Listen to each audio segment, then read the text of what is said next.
शाहजहांपुर क्षेत्र में एक बार फिर से तूफानी बारिश का दौर। मध्य रात्रि से जारी मूसलाधार बारिश से जिला मुख्यालय पर चारों तरफ पानी भर गया है। जिला मुख्यालय पर बीते 24 घंटे में रिकॉर्ड तोड़ 240 mm बारिश रिकॉर्ड की गई।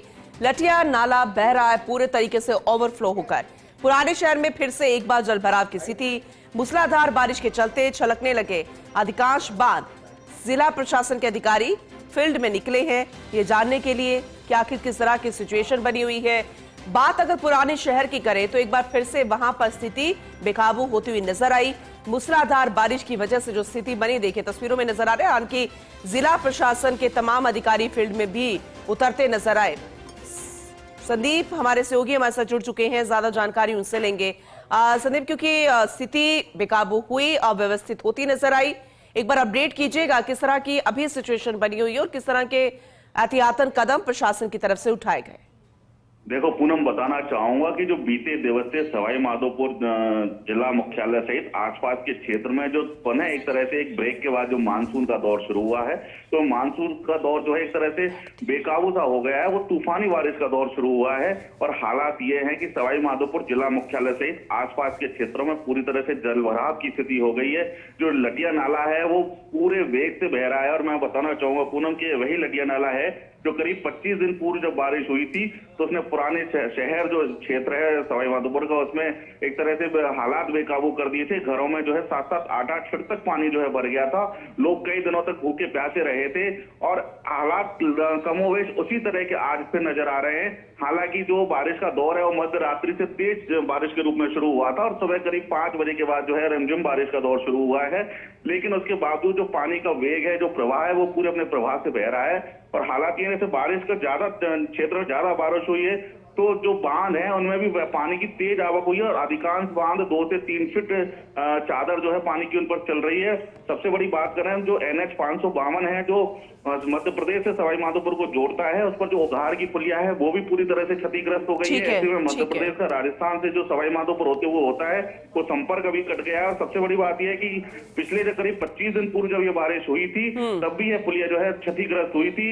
स्थानीय विधायक जितेंद्र गोठवाल भी जो तुरंत मौके पर पहुंचे थे और जब कुछ बारिश के कुछ दिनों बाद जब सीएम खुद जब जलभराव अतिवृष्टि वाले क्षेत्रों का जायजा लेने के लिए निकले थे तो उन्होंने इस पुलिया का भी हवाई सर्वेक्षण किया था। स्थानीय लोगों से भी उन्होंने संवाद किया था। बहरहाल जो जिला प्रशासन के अधिकारी हैं, जिला कलेक्टर कानाराम है, जिला परिषद की चलिए फिलहाल बिल्कुल वो एक्टिव नजर आ रहे हैं, फील्ड में उतरे हैं, तो हम उम्मीद करेंगे कि कोई ना कोई समाधान जरूर निकलता हुआ नजर आएगा। ना सिर्फ वैकल्पिक बल्कि एक पुख्ता बंदोबस्त करने की कोशिश यहाँ पर की जाएगी। बहुत शुक्रिया विस्तार से जानकारी के लिए संदीप आपका।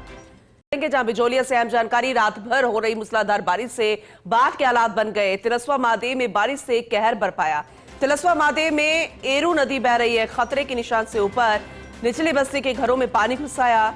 ग्रामीण अपने घरों में रखे सामान को समेटने में लगे। तिलस्वा महादेव में चारों तरफ पानी पानी नजर आ रहा है। जलभराव को लेकर ग्रामीणों में अब भय का माहौल। मानसून सत्र में दूसरी बार बाढ़ जैसे हालात, प्रशासन भी अब अलर्ट मोड पर नजर आ रहा है क्योंकि बाढ़ जैसी सिचुएशन है, ऐसे में कोई अनहोनी ना हो जाए इस ओर ध्यान दिया जा रहा है। निचली बस्ती के घरों में पानी घुसा है। आप देखिए तस्वीरें देख सकते हैं, ये पूरा इलाका कोई नदी नाला नहीं, दरअसल ये निचला इलाका, लोग रहते हैं, घर आपको नजर आ रहे हैं लेकिन पानी ही पानी नजर आ रहा है और उनके घरों में भी पानी घुसाया। दूसरी तरफ यहाँ का मुख्य मंदिर, वहां वो भी पूरे तरीके से पानी से घिर चुका है। कोटा वहीं बारा के केलवाड़ा से खबर है, जहां केलवाड़ा क्षेत्र में बीते 40 घंटे से बना हुआ है बारिश का तेज दौर। बारिश के चलते क्षेत्र में कई गांवों का संपर्क कट गया है। गांव बने टापू, क्षेत्र के अधिकांश नदी नाले तालाब एनीकट्स पर 2 से 3 फीट की चादर चल रही है। लगातार बारिश के कारण जनजीवन बुरे तरीके से प्रभावित हो गया। लगातार बारिश के चलते कई पुलिया भी क्षतिग्रस्त हो गई। मार्गों पर आवागमन ठप। करीब 16 घंटे के बाद स्टेट हाईवे गुना श्योपुर पर आवाजाही शुरू हो गई है। तस्वीर जरा देखिएगा, लगातार बारिश हो रही है जिस वजह से मुख्य मार्ग जिससे लोगों का संपर्क इसलिए कट गया क्योंकि पूरे तरीके से चादर चलती नजर आ रही है। 40 घंटे से बारिश का तेज दौर बना हुआ है। राजकुमार सहयोगी हमारे साथ जुड़ चुके हैं, ज्यादा जानकारी उनसे लेंगे। राजकुमार, क्या अभी भी बारिश हो रही है? क्या स्थिति बनी हुई है? प्रशासन की तरफ से क्या कदम उठाए जा रहे हैं? जी, मैं बताना चाहूंगा पिछले 40 घंटे से क्षेत्र में बारिश का दौर है जो लगातार जारी है।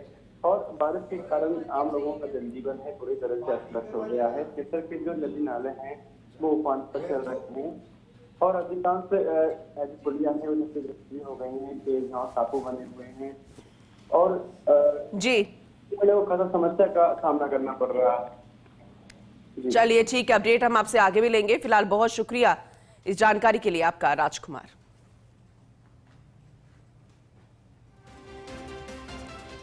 उपजने लगे हैं बाढ़ जैसे हालात। दिगोद कस्बे की सड़कें दरिया बन गई है, नदियां बह रही हैं। सड़कों पर 2 से 3 फीट पानी की नदियां बहती भी नजर आई। देखिए तस्वीरें आपके सामने। दिगोद कस्बे की कई दुकानों में जा घुसा पानी। सुल्तानपुर कस्बे में भी बाजारों में नीर की धारा बह रही है। दुकानों में पानी घुसने से कई दुकानदारों को काफी नुकसान पहुंचा है। दुकानदार बेहद परेशानी में भी वो नजर आ रहे हैं। लगातार बारिश का दौर अभी भी जारी है। इटावा नगर में भी सड़कें दरिया बन गई है।